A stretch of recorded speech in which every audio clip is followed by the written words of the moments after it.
Chicken குழம்பு டேஸ்ட்டில் ஒரு குருமா குழம்பு எப்படி செய்கிறதுன்னு பார்க்கலாமா?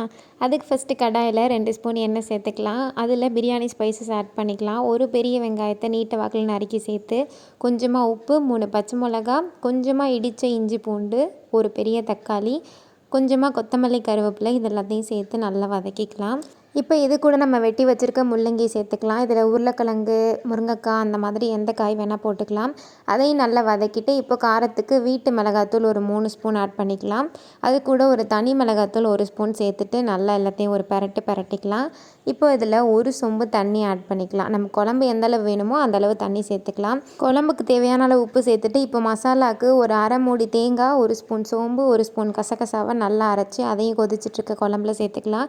இப்போ ஃபைனலாக கொத்தமல்லி கருவேப்பிலை தூவி இறக்குனா நல்ல சிக்கன் குழம்பு டேஸ்ட்டில் சூப்பரான குருமா குழம்பு ரெடி. கூடவே ஒரு ஆம்லெட் வச்சு சாப்பிடுங்க, சும்மா சூப்பராக இருக்கும். மறக்காமல் ட்ரை பண்ணுங்கள்.